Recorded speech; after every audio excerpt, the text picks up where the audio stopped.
Hello everyone, welcome to the lecture series of Spark Experiments. My name is Harshit Pandey and I am currently pursuing BTech from NIT Kurukshetra in Computer Science Department. In this video, we'll learn about the implementation of K-means clustering using Spark. First of all, as always, first we need to go to our Spark shell, that is Scala. Using the Spark shell command, let's proceed to the code.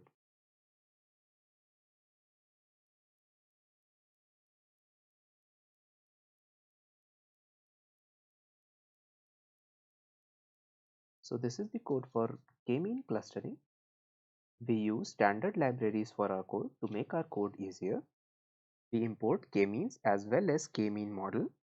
K-mean model is used to load if we only want to create clusters and calculate our squared errors. We don't need k-means model, but just to show that we can save our and load our model, we have imported k-means model as well. So first of all, we need to load and pass the data. That is, we need to specify the file. Here again, I have used relative file location. So this file needs to be present in the bin folder of Spark itself, else we can specify the absolute path of this file. Now we are splitting this file based on space. I'll show you the file so you'll understand that we only need to split the file based on space, as this is unsupervised learning. So we don't have any classes, we can just take any random file with sets of data. So these are the parameters in k-means model: the number of clusters and the number of iterations. You can vary the number of clusters depending upon the sum of squared errors. The objective would be to reduce the sum of squared errors, so we can vary the number of clusters. Now we use k-means.train, that is a predefined function.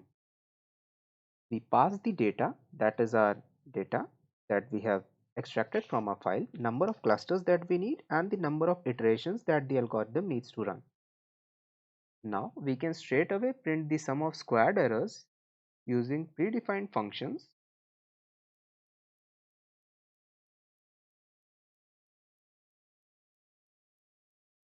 So let's see the execution of the code. Again, I will be using the second way of running the code, that is directly specifying the files. You can copy paste the code as well. The Spark shell will work as an interpreter and execute the code line by line.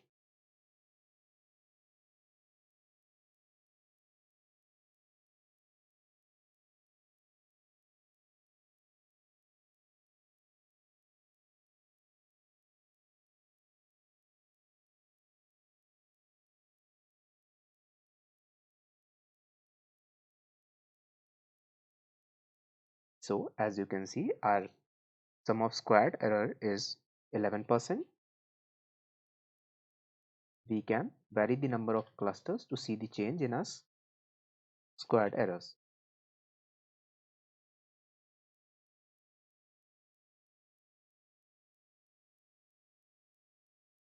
Here we can see when we change the number of clusters to 3, our sum of squared errors is reduced, that is only 7%.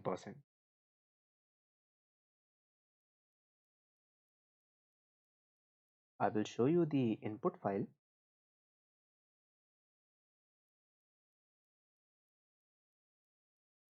This is the bin folder inside Spark itself.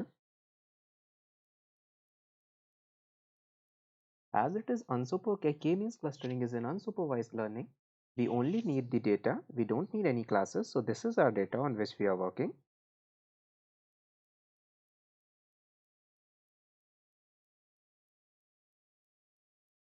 So we have successfully executed k-means clustering program in Spark. That would be it for this video. Thank you.